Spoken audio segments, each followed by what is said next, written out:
Now, I recently stumbled upon this on Amazon. I'm surprised to see that a variety pack like this is one, available, and two, available for 20 bucks. This is in fact my favorite reed, and if I was starting out, having exposure to all these other reeds would give me a lot of experience really quickly to know which reeds I typically like.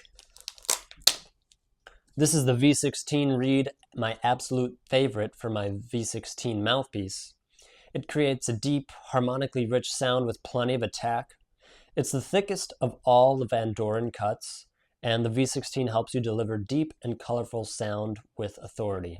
And I couldn't agree more with that statement right there. Everything, I just agree with it all. And also I use it with a V16 mouthpiece, so that helps with the usability of the mouthpiece and reed combination. Now let's take a look at the Java Green. This mouthpiece produces a bright sound with immediate response to help each note draw the attention it deserves. Perfect for helping you stand out in a busy musical environment. So there's less depth here.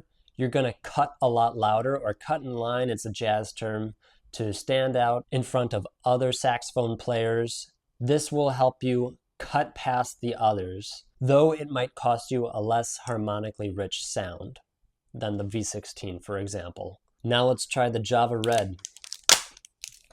The Java Red provides more flexibility and tonal body for incredible projection and extremely precise attacks. It's the first file cut reed by Vandoren. It produces a full, rich, centered sound.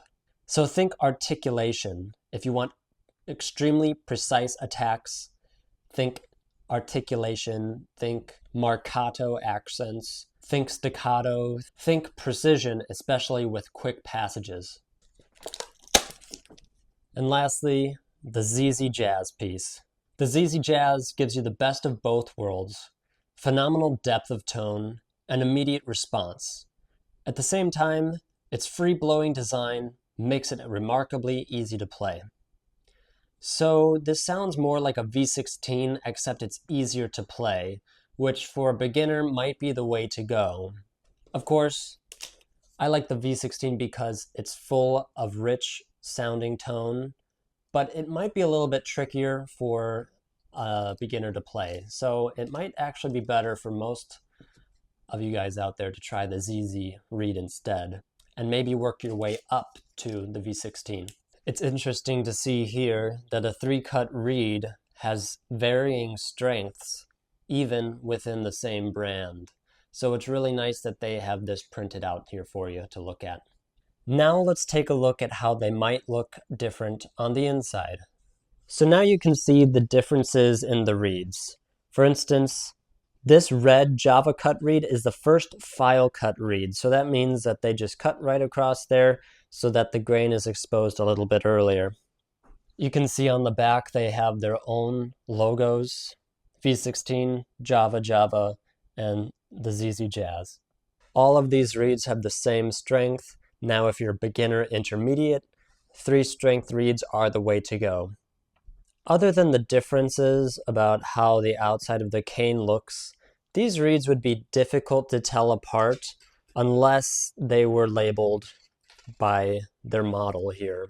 So it's a good thing they have them labeled, otherwise it would be very hard to tell the difference between these reeds. Of course, other than this is a file cut reed. So again, the V16 is for more advanced players who are used to 3-strength reeds. 3 will break you in so that you can get used to playing a V16. And these two in the middle, the Java reeds, will help you cut through your competitors and just project louder and more clearly and more distinctly than the other saxophone players in the room. So if you want to cut through, choose these. If you're new to Vandoren reeds, jazz style, I would definitely select this one. If you're a more experienced pro and have already set yourself apart from others, I would definitely go with the V16 for its rich tone and character. At this point, you're not really trying to prove yourself.